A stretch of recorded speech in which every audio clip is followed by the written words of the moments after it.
സംഭവിച്ചു? ഇതുവരെ കളിച്ച ഒരു കളി അർജന്റീനയ്ക്ക് ഫൈനലിൽ നേടാനേ കഴിഞ്ഞില്ല. ഒരു ഘട്ടത്തിൽ പോലും തുടക്കം മുതൽ അവസാനം വരെ അർജന്റീനയ്ക്ക് അങ്ങനെ ഒരു ഇതുവരെ കളിച്ച കളിയുടെ ഒരു 10% കളി പോലും കളിക്കാനായില്ല. ആകെ ഏറ്റവും മെച്ചമെന്ന് പറഞ്ഞാൽ അതിന്റെ ഡിഫൻസ് അല്ലെങ്കിൽ സ്വാഭാവികമായും ഒരു 5-6 ഗോളെങ്കിലും കയറേണ്ട അവസരം ഉണ്ടായിരുന്നു. ഗോൾ കീപ്പർ ഡിഫൻസ് ഇതുവരെയും ഗോൾ കീപ്പർ പരീക്ഷിക്കപ്പെട്ടിരുന്നില്ല. എമിലിയാനോ മാർട്ടിനസ് ആദ്യമായിട്ടാണ് ഈ ലോകകപ്പിൽ ആദ്യമായിട്ടാണ് പരീക്ഷിക്കപ്പെടുന്നത്. അർജന്റീന ടീം പരീക്ഷിക്കപ്പെട്ടു, അപ്പോഴും മാർട്ടിനസ് പരീക്ഷിക്കപ്പെട്ടിരുന്നില്ല. പക്ഷെ ആദ്യമായിട്ട് മാർട്ടിനസ് പരീക്ഷിക്കപ്പെട്ടു. മാർട്ടിനസ് അവിടെ എല്ലാം അതിസമർത്ഥമായി തന്നെ തന്റെ പഴയ ഫോം നഷ്ടപ്പെട്ടു എന്ന് എല്ലാവരും വിലയിരുത്തിയപ്പോൾ തന്റെ ഫോം നഷ്ടപ്പെട്ടിട്ടില്ല, ആ ഫോമിൽ തന്നെ നിൽക്കുന്നു എന്ന് അദ്ദേഹം തെളിയിച്ചു. പക്ഷേ അതിനപ്പുറത്തേക്ക് അർജന്റീനയ്ക്ക് ഒരു അറ്റാക്കിംഗ് കളി അത് അർജന്റീനയ്ക്ക് നേടാൻ കഴിഞ്ഞില്ല. പക്ഷെ അപ്പോഴും അർജന്റീനയ്ക്ക് കഴിഞ്ഞ വേൾഡ് കപ്പ് നേടിയ അർജന്റീന 86-ലെ പോലെ തന്നെ വീണ്ടും രണ്ടാമത് വന്നിട്ട് വീണ്ടും അർജന്റീന ഫൈനലിൽ പരാജയപ്പെടുന്നു. അത് ഒരു ഗോളിന് പരാജയപ്പെടുന്ന അവസ്ഥ. പക്ഷേ ഈ പരാജയം അർജന്റീന ആരാധകരോ അർജന്റീനയിൽ പ്രതീക്ഷ അർപ്പിച്ചിരുന്നവരോ അല്ലെങ്കിൽ അർജന്റീന വിരുദ്ധർ പോലും ഈ തരത്തിൽ അർജന്റീന ഒരു ദുർബലമായ ഒരു കളി അവസാന നിമിഷം കളിക്കുമെന്ന് ഒരിക്കലും കരുതിയില്ല. അത്തരം ഒരു കളിയാണ്.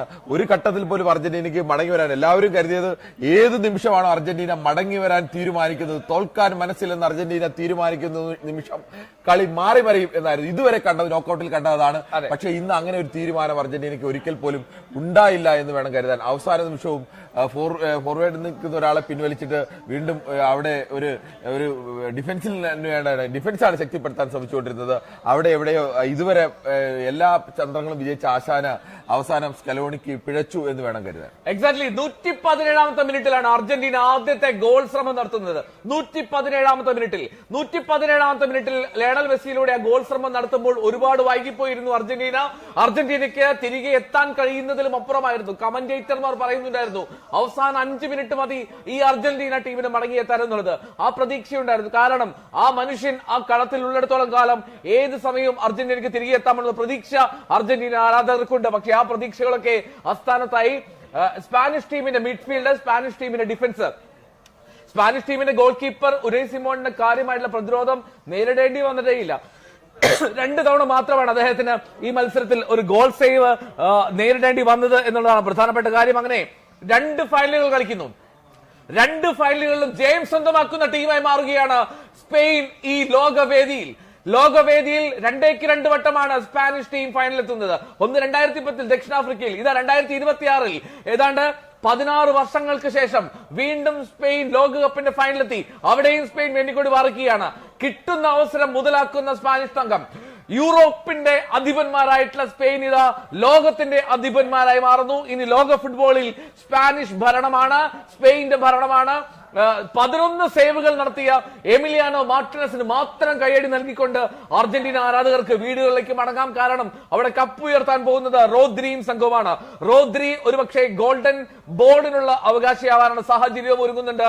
ഈ ലോകകപ്പ് നേട്ടത്തോടുകൂടി അത്രമാത്രം ഗംഭീരമായിട്ടുള്ള പ്രകടനം കാഴ്ചവെച്ച റോദ്രിക്ക് ഗോൾഡൻ ബോളിനുള്ള സാഹചര്യം ഒരുങ്ങുമെന്ന് പ്രതീക്ഷിക്കുകയും ചെയ്യാം. ഗോൾഡൻ ബൂട്ട് ലയണൽ മെസ്സിക്ക് നഷ്ടമായി. അങ്ങനെ അർജന്റീനയ്ക്ക് എല്ലാം കൊണ്ടും തിരിച്ചടികളുടെ ഒരു ഞായറായി ഇത് മാറുകയാണ്. അർജന്റീന ലോക വിജയ ലോകകപ്പ് ഭരണ തുടർച്ച നേടാൻ ആഗ്രഹിക്കുന്നവർക്കൊക്കെ തിരിച്ചടിയാണല്ലോ കിരൺ ബാബു. അതെ, ഇത്തവണ അർജന്റീന സ്വാഭാവികമായും ഫൈനലിലെത്തിയാൽ ഇതുവരെ എല്ലാ നോക്കൌട്ട് മത്സരങ്ങളിലും അവസാന 5 മിനിറ്റ് അല്ലെങ്കിൽ 10 മിനിറ്റ് 80ാം മിനിറ്റ് കഴിയുമ്പോഴെങ്കിലും അർജന്റീന കളിക്കും, അർജന്റീന ഇനി തോൽക്കണ്ട എന്ന് തീരുമാനിക്കും എന്നൊക്കെ വലിയ പ്രതീക്ഷയോടുകൂടിയാണ് ആരാധകരെല്ലാം നിന്നത്. ഇതുവരെ കണ്ട കളിയും അത് തന്നെയായിരുന്നു. പക്ഷേ അങ്ങനെ ഒരു തീരുമാനം അർജന്റീനയ്ക്ക് ഈ കളിയുടെ 120ാം മിനിറ്റിൽ, എനിക്ക് തോന്നുന്നു 118-ഓ 19-ാമത്തെ മിനിറ്റിലാണ് അങ്ങനെ ഒരു തീരുമാനമെങ്കിലും അവർ ആലോചിക്കുകയെങ്കിലും ചെയ്തത്. അതിനുമുമ്പ് ഒരിക്കൽ പോലും അവർ അങ്ങനെ ഒരു തീരുമാനം ആലോചിക്കുന്നില്ല.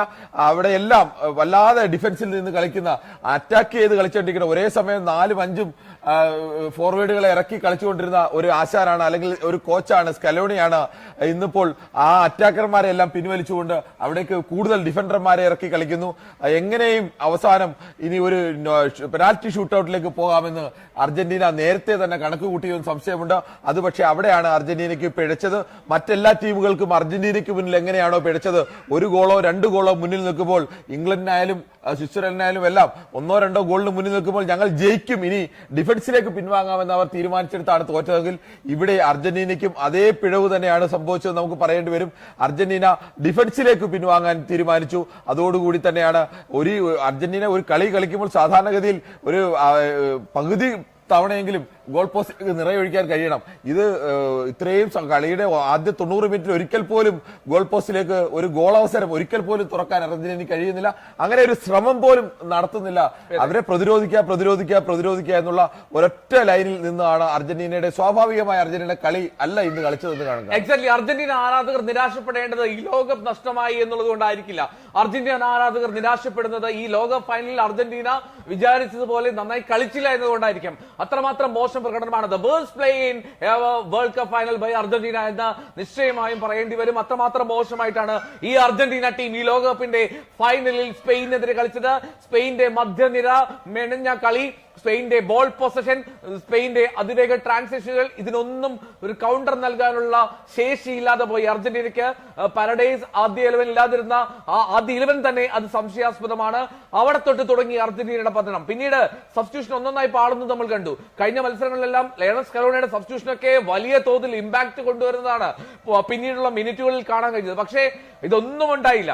അർജന്റീനയുടെ ഈ നീക്കങ്ങൾക്കൊക്കെ കൃത്യമായിട്ടുള്ള തന്ത്രങ്ങൾ മെനഞ്ഞുകൊണ്ട് തന്നെയാണ് ലയണൽ സ്കലോണിയുടെ പരിശീലകൻ ഡീല ഫ്യൂണ്ടെ കളത്തിലേക്ക് തന്റെ ടീമിനെ ഇറക്കിയതെന്ന് വ്യക്തമാണ്. ലാ റോജ, കാളക്കുറ്റന്മാർ, കാളപ്പോരുകാരുടെ നാട്ടിലേക്ക് ആ പന്ത്, ആ ഫുട്ഗോളം അല്ലെങ്കിൽ ആ ലോകകപ്പ് പോവുകയാണ്, വിശ്വകിരീടം പോവുകയാണ്. ഒരിക്കൽ കൂടി സ്പെയിൻ ലോകത്തിന്റെ അധിപന്മാരായി മാറുകയാണ്, ലോകത്തിന്റെ ചക്രവർത്തിമാരായി മാറുകയാണ്. ഫുട്ബോൾ മിശിക ലയണൽ മെസ്സിക്ക് ഇക്കുറി അത് നിരാശയുടെ ഫൈനലായി മാറുന്നു. കിരൺ, അത് സ്പാനിഷ് ഫ്യൂറി എന്നാണ് സ്പെയിൻ ടീമിനെ പറയുന്നത്. അത് ചുവന്ന കൊടുങ്കാറ്റ്, അക്ഷരാർത്ഥത്തിൽ തന്നെ ആ ഒരു ചുവന്ന കൊടുങ്കാറ്റ് വീശിയടിക്കുകയായിരുന്നു. അവിടെ അർജന്റീനയുടെ ആകാശ നീലയ്ക്കും വെള്ളയ്ക്കുമൊന്നും എവിടെയും സ്ഥാനമില്ലാത്ത രീതിയിലേക്ക് ആ ചുവന്ന കൊടുങ്കാറ്റ് തുടർച്ചയായി തുടക്കം മുതൽ ഒടുക്കം വരെ അടിച്ചുകൊണ്ടേയിരിക്കുകയായിരുന്നു. അതിനെ ഒറ്റ ഗോളിൽ തടഞ്ഞു നിർത്താൻ കഴിഞ്ഞു എന്നത് മാത്രമാണ് ഈ കളിയിൽ ആകെ അർജന്റീനയ്ക്ക്. എമിലിയാനോ മാർട്ടിനസ് എന്ന ഗോളിക്ക് കഴിഞ്ഞ തവണ അർജന്റീനയ്ക്ക് വിശ്വകിരീടം നേടിക്കൊടുത്ത എമിലിയാനോ മാർട്ടിനസ് എന്ന ഗോളിക്ക് കഴിഞ്ഞു എന്നത് മാത്രമാണ് ഈ കളിയിൽ ആകെ ഒരു ആശ്വാസമായുള്ളത്. ഏത് കളി കഴിഞ്ഞാലും തോറ്റാലും ജയിച്ചാലും അർജന്റീനയുടെ ആരാധകർക്ക് ഒരു വലിയ പ്രതീക്ഷയുണ്ടായിരുന്നു. അത് കവിത പോലെ ഒരു കളി കാണാം, അതിമനോഹരമായ ഒരു കളി കാണാം. അങ്ങനെ ഒരു കളി കാണാൻ ഫൈനലിൽ കഴിഞ്ഞില്ല. ഈ കഴിഞ്ഞ സെമിയിൽ വരെ അർജന്റീന കളിച്ച കളിയുടെ ഒരു നിഴൽ പോലും എത്തിക്കാൻ ഈ ഫൈനലിൽ അർജന്റീനയ്ക്ക് കഴിഞ്ഞില്ല. ഫൈനലിൽ ഇതുവരെ കളിച്ച തന്ത്രങ്ങളെല്ലാം മാറ്റി മറ്റെന്തോ വലിയ തന്ത്രം സ്പെയിനു വേണ്ടി ഉപയോഗിച്ചതാവണം ഈ പരാജയത്തിന് കാരണമെന്ന് പോലും തോന്നുന്നു. ഇതുവരെ വിജയിച്ച ഒരു കോച്ചാണ്, അതുകൊണ്ട് ഫൈനലിൽ അദ്ദേഹത്തിന്റെ തന്ത്രങ്ങൾ പരാജയപ്പെട്ടതുകൊണ്ട് ആകെ പരാജയപ്പെട്ടു എന്നും പറയാൻ കഴിയില്ല. ആ ടീമിനെ ഫൈനൽ വരെ എത്തിച്ചു. ലോകത്ത് രണ്ടാമത്തെ ടീമായി എപ്പോഴും നിൽക്കുന്നുണ്ട്. പക്ഷേ ഒരു രണ്ടാമത്തെ ടീമിന്റെ നിലവാരത്തിനൊത്തുയർന്ന അല്ലെങ്കിൽ ആ രണ്ടാമത്തെ ടീമിൽ നിന്ന് പ്രതീക്ഷിക്കുന്ന ഒരു നിലവാരം അല്ലെങ്കിൽ ആ കളി മികവ്, അർജന്റീനയുടെ കളിയുടെ ഒരു ചാരുത, ഒരു ഭംഗി, ആ ഒരു സൗന്ദര്യം, അതൊന്നും ഈ കളിയിൽ എവിടെയും ഒരു ചെറിയ നിമിഷങ്ങളിൽ പോലും കാണാൻ കഴിഞ്ഞില്ല. മെസ്സിയുടെ കാലിലേക്ക് ബോൾ എത്തിയത് തന്നെ അത്യപൂർവമായ സമയങ്ങളിലാണ്. ആ ബോൾ എത്തിയപ്പോൾ പോലും മെസ്സിക്ക് ഒരു മുന്നേറ്റത്തിനുള്ള ഒരു സമയം അല്ലെങ്കിൽ അതൊരു സ്പേസ് കൊടുക്കാതെ അത് കൃത്യമായി തന്നെ സ്പെയിന്റെ തന്ത്രങ്ങൾ വിജയിച്ചു എന്ന് തന്നെ പറയാം. സ്പെയിൻ കൃത്യമായി എങ്ങനെ അർജന്റീനയെ മാനസികമായി തന്നെ തകർക്കാനും അവസാന ഒരു നിമിഷമെങ്കിലും ഓരോ കളിയിലും നമ്മൾ പ്രതീക്ഷിക്കുന്നത് അർജന്റീന 2 ഗോളിന് പിന്നിൽ നിന്നാലും തിരിച്ചു 3 ഗോൾ